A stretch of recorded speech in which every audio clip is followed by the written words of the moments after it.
Poucas pessoas sabem que existe uma Bíblia mais extensa que todas as outras, uma que guarda segredos sobre a origem da humanidade que jamais foram contados nos púlpitos. Muitos leem o Gênesis e acreditam conhecer toda a história de Adão e Eva. Mas e se o relato que recebemos fosse apenas uma parte de um mistério muito maior? Na Etiópia, entre mosteiros antigos e manuscritos guardados como tesouros, há um texto que descreve a criação de um modo que desafia tudo o que aprendemos. Ele fala de Adão formado da terra dos quatro ventos e de Eva nascida da luz das estrelas, não de uma costela, mas da claridade do próprio Deus. Talvez você tenha sentido em algum momento da vida que há algo faltando, um pedaço da verdade que a religião não explicou. Talvez suas orações ecoem em silêncio e você se pergunte por que Deus parece distante. Mas esta revelação pode mudar a forma como você enxerga o início de tudo e o propósito de estar vivo hoje. Porque se compreendermos o que realmente aconteceu no Éden, entenderemos também por que o mundo ainda busca a luz que perdeu. Entre os montes silenciosos da Etiópia repousa um segredo antigo, guardado por monges que consagram a vida ao silêncio e à oração. Ali, em mosteiros envoltos por neblina e cânticos ancestrais, foi preservada uma coleção de escritos sagrados que ultrapassa o que o mundo ocidental conhece como Bíblia. São 81 livros, tecidos em Ge'ez, uma língua que parece pertencer mais ao céu do que à terra. Cada página vibra com o eco de um tempo em que o homem ainda ouvia a voz de Deus sem intermediários. Essa Bíblia, chamada Etíope, desafia as fronteiras do cânone tradicional e oferece um espelho mais amplo da revelação divina. Nela aparecem textos esquecidos, como o livro de Enoque e o de Jubileus, obras que falam dos anjos, da criação e dos segredos que antecedem o próprio Gênesis. É como se Deus houvesse deixado rastros adicionais de sua voz, esperando que alguém, séculos depois, os reencontrasse. A diferença não é apenas numérica, é espiritual. Essa coleção revela dimensões do divino que as demais traduções silenciaram. Para os monges etíopes, cada manuscrito é mais do que história. É uma chama viva, uma extensão do sopro original que deu forma ao mundo. Acreditam que, ao ler, o homem não apenas conhece a palavra de Deus, mas participa dela, sendo moldado por aquilo que contempla. É por isso que muitos descrevem a experiência da leitura como uma revelação em movimento. O texto parece ler o leitor.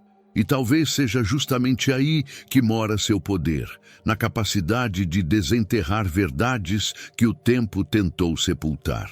Ao estudar essa Bíblia, o espírito se depara com uma proposta ousada.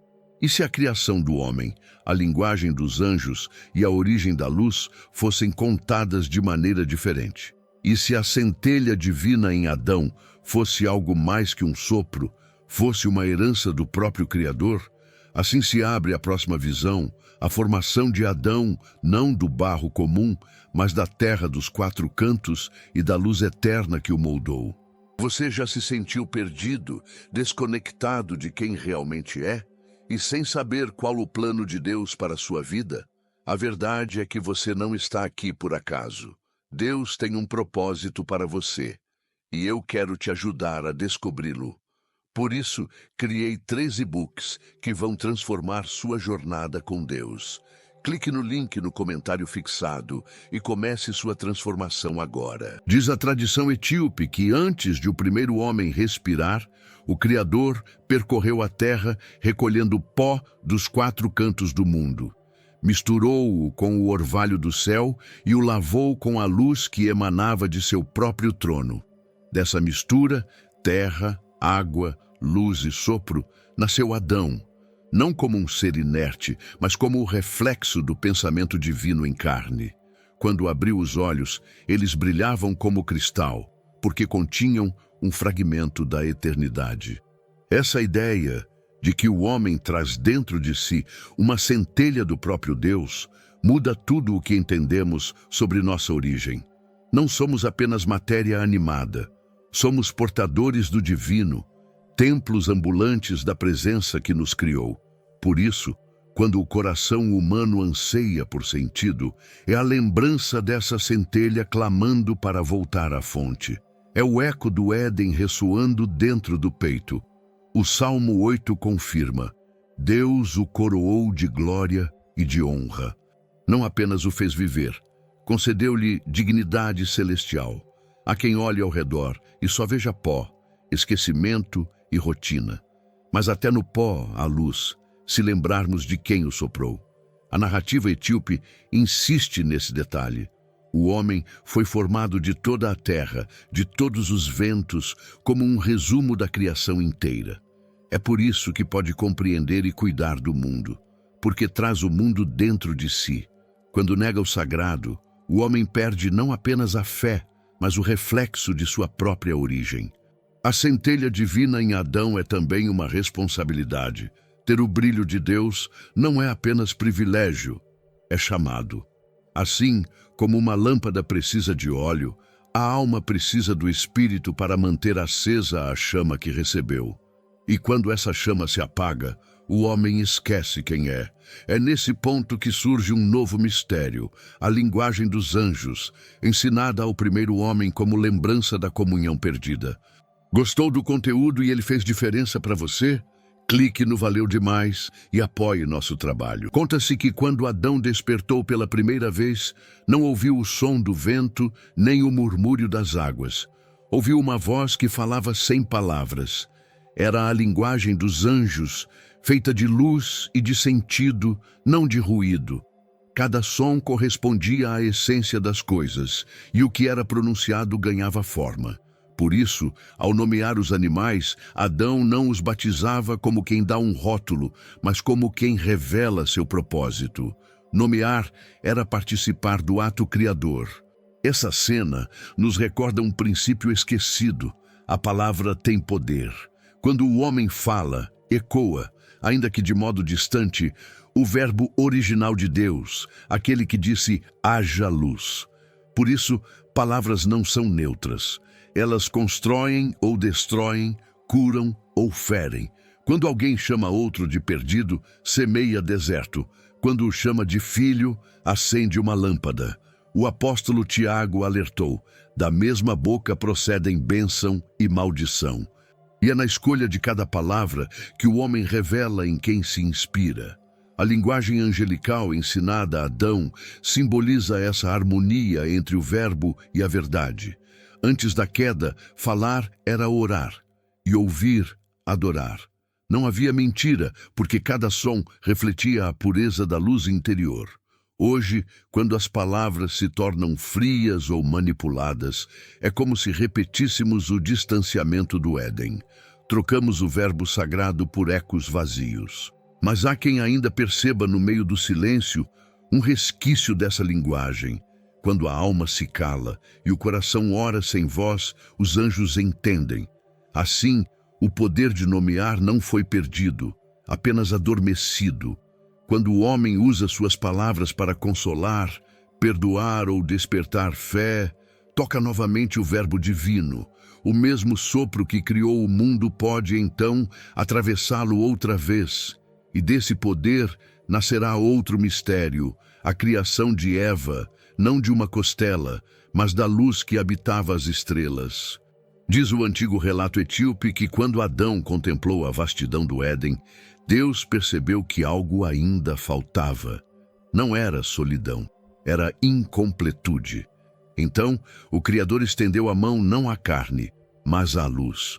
Colheu um feixe puro das estrelas, o moldou com ternura e soprou nele a mesma centelha divina que dera a Adão. Assim nasceu Eva, não do pó, mas da claridade. Sua essência era sabedoria e graça, e sua presença trouxe harmonia ao sopro que antes ecoava sozinho. Essa origem luminosa dá novo sentido à relação entre homem e mulher. Eva não surge como extensão do corpo de Adão, mas como reflexo da própria luz de Deus. Ambos carregam a mesma substância, o mesmo resplendor. Por isso, um não domina o outro. Completam-se como o dia e a noite que obedecem ao mesmo sol. Quando a humanidade esquece isso, instala-se o desequilíbrio e o que deveria ser comunhão se torna disputa. O livro de Gálatas reafirma: em Cristo não há homem nem mulher, porque todos são um só. A imagem de Eva feita de luz também revela um propósito espiritual. A mulher é portadora de sabedoria celestial. Assim como a lua reflete o brilho do sol, ela manifesta a glória de Deus em forma de cuidado, sensibilidade e discernimento. E cada vez que uma mulher ora, intercede ou cura com palavras, reacende a luz primordial que lhe deu origem. É por isso que em muitas passagens, Deus fala ao mundo através de vozes femininas, Maria, Débora, Ana, Esther, todas portadoras de revelação. Quando Adão a viu, compreendeu que Deus lhe dera mais do que companhia, dera-lhe espelho e caminho. A partir dela, o homem aprendeu a ver com o coração, e o Éden se tornou um diálogo vivo entre a força e a sabedoria. Juntos, formaram o primeiro pacto de amor, onde a luz se desdobrou em duas formas de um mesmo ser. Dali em diante, receberiam dons celestes, o dom de ver o invisível e de conversar com o próprio Criador. Antes de a sombra tocar o Éden, Adão e Eva viviam em plena comunhão com o invisível. Seus olhos viam além da matéria, percebiam a música dos anjos, o movimento do Espírito e o brilho das almas vivas que habitavam o jardim. O Criador os visitava na brisa da tarde, e eles conversavam com ele como um filho fala ao pai. Nesse estado de pureza, não havia medo nem distância. A presença divina era tão natural quanto o respirar. Esses dons não eram privilégios, mas reflexos da unidade original entre o humano e o divino. Ver o invisível significava perceber o propósito oculto nas coisas, enxergar o sagrado no simples, o eterno no passageiro. É o que hoje chamamos de discernimento espiritual. O apóstolo Paulo recorda isso quando diz: o homem espiritual discerne todas as coisas. Essa visão não vem dos olhos de carne, mas da centelha que Deus deixou em cada alma, esperando ser reacesa. O casal original também possuía o dom do diálogo. Suas palavras não subiam em forma de súplica, mas de sintonia. Quando falavam, o céu respondia. Quando se calavam, o silêncio de Deus os abraçava. E é nesse equilíbrio que estava o primeiro pacto: liberdade com responsabilidade. Podiam escolher, criar e nomear, mas sabiam que cada ato deveria preservar a harmonia do todo. O Éden era, portanto, uma escola de obediência amorosa, não uma prisão de regras. Esses dons, ver o invisível e falar com o Altíssimo, ainda dormem dentro do homem. O pecado os velou, mas não os destruiu. Às vezes, num sonho, numa lágrima ou num instante de arrependimento, algo deles desperta e nos lembra de quem fomos no princípio. É nesse despertar que começa a próxima revelação. O Éden como o limiar entre céus e terra, onde 3 árvores guardavam o segredo da luz eterna. O Éden não era apenas um jardim, era o ponto onde o céu tocava a terra.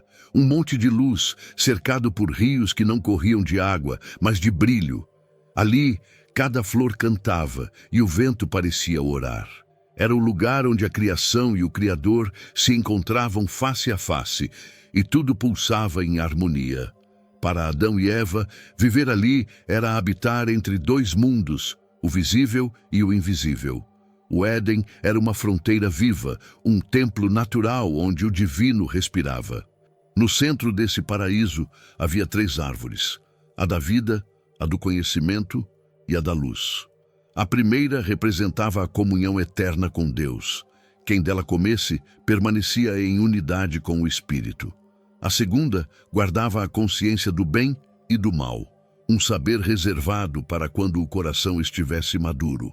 A terceira, feita de pura claridade, simbolizava o entendimento celestial, a percepção da verdade além da aparência. 3 árvores, 3 caminhos, 3 etapas da alma. A proibição de tocar na árvore do conhecimento não era castigo, mas cuidado. Assim como um pai não entrega fogo a uma criança, Deus esperava que o homem crescesse antes de receber o poder do discernimento. Comer do fruto antes da hora seria trocar a sabedoria pela pressa, a comunhão pela independência. O livro de Provérbios ecoa essa verdade. A sabedoria clama nas ruas, mas poucos a ouvem. O Éden, portanto, não era um teste, era uma escola de crescimento espiritual. Entre as sombras das folhas, os anjos velavam em silêncio. Eles sabiam que entre as 3 árvores, uma decisão selaria o destino de toda a humanidade. O vento anunciava que algo se aproximava. Um brilho estranho, uma voz suave, um convite disfarçado de revelação. E assim se abre o próximo mistério, a tentação. Um ser de luz que promete à mulher o poder de criar e decidir como o próprio Deus. Diferente do que muitos imaginam, o tentador não apareceu com aparência sombria. Ele veio como luz, belo e persuasivo, refletindo o brilho que Eva reconhecia como algo divino. Falava com suavidade, usando a mesma linguagem que os anjos haviam ensinado ao primeiro homem. Suas palavras soavam como revelação. Se comeres deste fruto, teus olhos se abrirão e serás como o Criador. Era uma promessa envolta em sedução espiritual. O convite de não apenas saber, mas criar. Eva olhou para o fruto e viu nele um reflexo de sua própria luz. A voz dizia que era injusto depender de um limite, que quem carrega a centelha divina não precisa pedir permissão. Essa foi a semente da rebelião, o desejo de autonomia sem comunhão. O mesmo eco que nos céus um dia incendiara o coração de Lúcifer. A tentação não era o sabor do fruto, mas a promessa de independência, a de poder legislar, determinar o bem e o mal com as próprias mãos. O texto etíope descreve esse momento como o nascimento de uma falsa criação. Eva acreditou que podia gerar o conhecimento sem o espírito, que podia ser deusa de si mesma. Mas, ao morder o fruto, algo mudou. O brilho das árvores pareceu apagar-se e o vento cessou o cântico. A serpente, símbolo da astúcia e da rebeldia, sorriu em silêncio. O que antes era promessa tornou-se ausência. A luz começou a se afastar, primeiro suave, depois dolorosamente. A tentação revelou um abismo, o desejo humano de ser criador sem submissão ao Criador.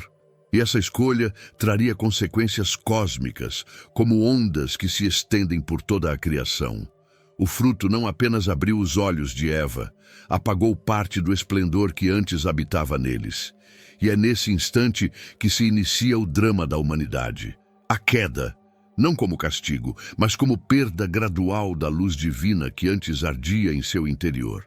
Quando Adão e Eva provaram o fruto, o céu não rugiu, nem a terra se partiu. Foi um silêncio profundo, quase sagrado, o que se seguiu. A luz que antes os envolvia começou a se dissipar como névoa ao amanhecer. Seus olhos, outrora transparentes como cristal, tornaram-se opacos. Pela primeira vez, viram a sombra. Pela primeira vez, sentiram o peso do corpo e o frio do mundo. O pecado não foi um grito, foi um esmaecer da presença. A Bíblia etíope descreve esse instante como a lenta extinção de uma lâmpada. O homem, feito de 4 terras e uma centelha divina, viu-se separado de sua própria origem. O que era comunhão tornou-se distância, o que era glória virou lembrança. O pecado não é apenas transgressão, é deterioração da essência, uma quebra de comunhão que empobrece a alma. Assim como o ferro enferruja longe do fogo, o espírito se corrompe longe da chama que o sustenta. E o mais doloroso dessa perda é que ela não foi imediata. Aos poucos, a percepção espiritual se apagou. Já não ouviam os anjos nem compreendiam as vozes do jardim. As cores murcharam, a música cessou. A luz que emanava de dentro agora vinha de fora, e o homem passou a buscar em rituais o que antes fluía naturalmente do coração. A queda, portanto, não foi apenas o fim de um paraíso. Foi o começo de uma saudade que atravessa gerações. Esse apagamento interior deixou um vazio que nenhum prazer terreno pôde preencher. E é nesse vazio que se planta a dor existencial de toda a humanidade. A lembrança do que já fomos, o anseio por voltar ao que perdemos. Mas a história não termina na escuridão. Ainda há ecos de misericórdia, sinais de que a criação não foi abandonada, e assim se anuncia o próximo passo. As consequências cósmicas da queda, a ruptura entre os mundos e a sensação de incompletude. Quando a luz interior de Adão e Eva se apagou, o próprio cosmos reagiu. O Éden, que antes pulsava em sintonia com o Criador, tornou-se um território dividido. Os rios de luz transformaram-se em correntes de água, os anjos recuaram e a criação inteira suspirou. Era como se o tecido da realidade tivesse sido rasgado. O apóstolo Paulo diria séculos depois: toda a criação geme, aguardando a redenção. A queda não foi apenas moral, foi cósmica. Os ventos perderam o canto, as flores deixaram de brilhar à noite e até os astros pareciam distantes. O homem, feito para habitar o céu e a terra, ficou preso entre dois mundos, sem pertencer completamente a nenhum. A gravidade espiritual o puxava para baixo, enquanto a centelha divina o chamava para cima. Daí nasceu a dor de existir, essa saudade que não tem nome, essa busca incessante por algo que o tempo não oferece. Desde então, toda tentativa humana de plenitude carrega o eco dessa ruptura. Trabalhamos, amamos, criamos, mas tudo parece insuficiente. É como se o coração lembrasse de um lugar que já não pode ver. Os antigos chamavam isso de memória da luz. Por isso, o homem constrói templos, canta orações e contempla o céu, tudo para tentar costurar de novo o véu rasgado entre o humano e o divino. Mas o véu só se fecha quando o amor volta a ocupar o centro. A criação toda aguarda esse reencontro.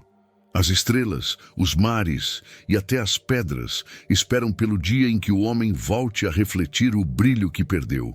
E enquanto essa espera se prolonga, algo mais se revela: a vergonha.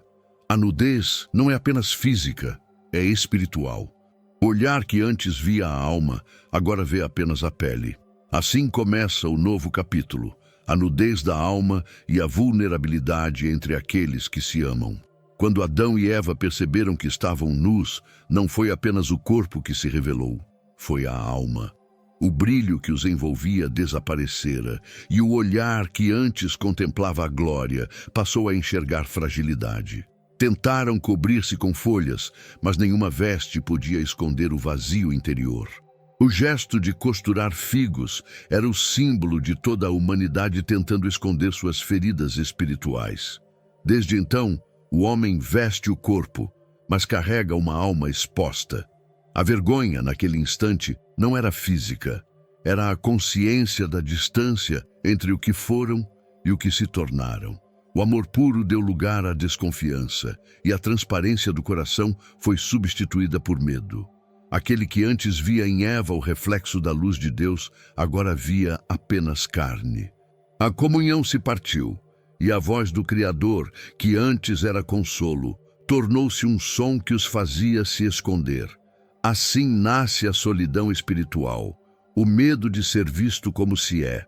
Essa nudez interior continua a acompanhar a humanidade. Quando alguém se afasta de Deus, tenta preencher o vazio com aparência, poder, aplauso ou controle. Mas o corpo pode se adornar e, ainda assim, a alma continuar nua. É o que Jesus mostrou à igreja de Laodiceia. Tu dizes: sou rico e nada me falta, mas não sabes que és pobre, cego e nu. O pecado não é apenas falha moral, é um esquecimento. O esquecimento de quem somos diante da luz eterna.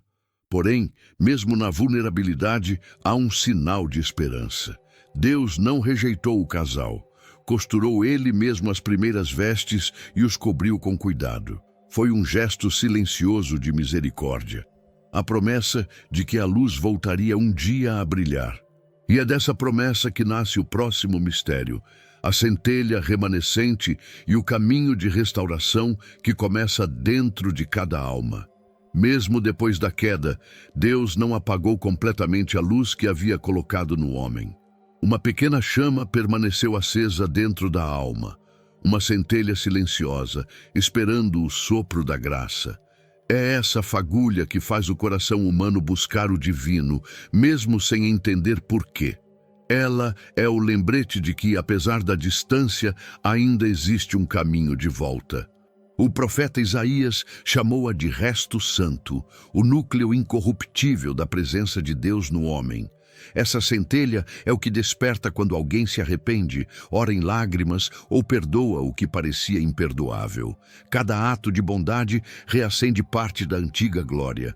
A redenção, na visão etíope, não é um retorno imediato ao Éden, mas um processo. A alma é como uma lâmpada coberta de poeira. Brilha conforme se deixa limpar. Deus não força o brilho, mas o chama. E quanto mais o homem responde, mais luz volta a habitar o seu interior. A restauração não ocorre apenas no indivíduo, ela se reflete no cosmos. Cada gesto de amor corrige uma fresta na criação. Cada perdão cura um fragmento do universo. O apóstolo Paulo disse: a criação aguarda a manifestação dos filhos de Deus. É isso. Quando um coração se volta à luz, o mundo inteiro respira. A redenção é uma aliança viva entre o homem e o Criador, um pacto que se renova toda vez que alguém escolhe amar em vez de julgar, servir em vez de dominar. Mas a plenitude dessa restauração só se cumpre quando a humanidade entende que há mais de uma maneira de ler a própria origem. E é nesse ponto que a Bíblia etíope se ergue como um espelho alternativo, um lembrete de que a revelação divina é maior do que qualquer fronteira. Assim chegamos ao último tema, a comparação com a Bíblia hebraica e as lições que essa visão oferece ao nosso tempo. Ao comparar o relato etíope com o texto hebraico do Gênesis, percebemos mais do que diferenças. Enxergamos janelas espirituais abertas em direções distintas. Enquanto o Gênesis fala do homem formado do pó, a Bíblia etíope fala da terra dos quatro cantos. Enquanto o primeiro apresenta Eva como parte da costela, o segundo a descreve como luz autônoma. Um enfatiza a obediência, o outro a comunhão. Ambos revelam o mesmo Deus, mas sob tons complementares, um pedagogo e um artista do infinito. Essas nuances não anulam a verdade, ampliam-na. O texto etíope convida a ver a criação não como uma sequência de atos isolados, mas como uma sinfonia. Deus não apenas modelou o homem, mas o teceu com o universo. Não apenas deu mandamentos, mas compartilhou de sua própria natureza. Essa visão ressoa com o ensino de João. Nele estava a vida, e a vida era a luz dos homens. Assim, compreender o homem é também compreender o mistério do Verbo encarnado. As lições dessa comparação ecoam fortemente em nosso tempo. Quando a Bíblia etíope mostra Eva nascida da luz, fala de igualdade ontológica. Lembra que a mulher não é derivada, mas companheira na criação. Quando apresenta Adão como guardião intérprete da natureza, aponta para uma ética de cuidado, não de domínio. Em tempos de tecnologia desenfreada e arrogância científica, essa antiga visão soa como advertência. Conhecer sem humildade é repetir o erro da serpente, buscar o poder de criar sem o amor que sustenta a criação. A mensagem final da tradição etíope é clara. Todo saber precisa ser atravessado pela sabedoria moral. É o equilíbrio entre ciência e consciência, entre poder e misericórdia. E esse equilíbrio só nasce quando o homem volta a ouvir a voz que o criou. Mas a jornada não termina aqui. Falta compreender o sentido espiritual de se ouvir tantas versões, tantos livros e tantas verdades. E é nesse ponto que surge a reflexão final, o valor hermenêutico de ler com novos olhos e redescobrir a verdade em múltiplas perspectivas. A Bíblia Etíope nos ensina que a verdade não se aprisiona em um único livro, idioma ou tradição. Ela se revela em fragmentos, como luz refletida em muitas águas. Cada cultura que recebeu a palavra a traduziu com suas próprias lágrimas e esperanças. E é nessa multiplicidade que o Espírito continua a falar. Ler as Escrituras, portanto, é mais do que buscar respostas, é deixar-se transformar pelas perguntas que Deus nos faz através delas. O texto divino é espelho e caminho ao mesmo tempo. Quando o homem se abre a múltiplas versões da mesma história, não perde a fé, aprofunda-a. Descobre que a verdade de Deus é ampla o suficiente para conter o mistério. A Bíblia Etíope, com seus livros adicionais, não compete com o cânone conhecido. Convida à humildade do leitor.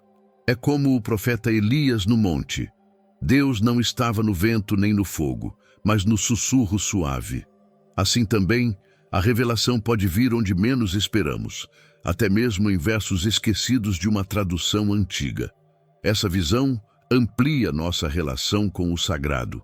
Em vez de dividir o mundo entre correto e heresia, ela nos chama a discernir o espírito que sopra por trás das letras. O mesmo Deus que falou a Moisés no Sinai, falou também a Enoque nas alturas e a João em Patmos. O mesmo sopro que inspirou o Gênesis, inspirou a poesia etíope. E quando compreendemos isso, entendemos que o verdadeiro pecado hermenêutico é fechar-se à voz que ainda continua a ecoar em toda a criação. Ler com novos olhos é, portanto, um ato de adoração.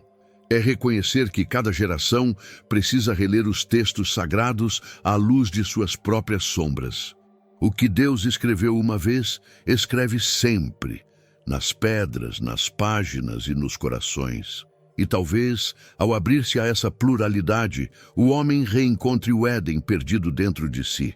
Pois o mesmo sopro que deu origem à primeira palavra ainda espera ser ouvido. Hoje, aqui, no silêncio de quem busca. A Bíblia Etíope nos convida a olhar o Gênesis com novos olhos, não como um conto distante, mas como um espelho da própria alma. Porque Adão e Eva não são apenas personagens do passado, são a lembrança viva do que ainda habita dentro de nós. A centelha divina que se apagou no Éden continua a brilhar, mesmo sob as cinzas do tempo, e cada ato de perdão, de amor e de verdade é uma forma de acender de novo essa luz. Talvez o Éden nunca tenha sido um lugar, mas um estado de comunhão. E o caminho de volta começa quando deixamos Deus nos reescrever por dentro, palavra por palavra, sopro por sopro. Por isso, antes de sair deste vídeo, pergunte-se: o que em você ainda está adormecido? Que parte da sua alma anseia por voltar à presença daquele que o formou da luz? Se essa mensagem tocou o seu coração, inscreva-se no canal e ative as notificações. Assim, você continuará descobrindo os segredos espirituais e as revelações bíblicas que o mundo moderno esqueceu. Que o mesmo Deus que acendeu a primeira chama volte a brilhar em você e que a sua voz, ainda hoje, encontre resposta no seu silêncio.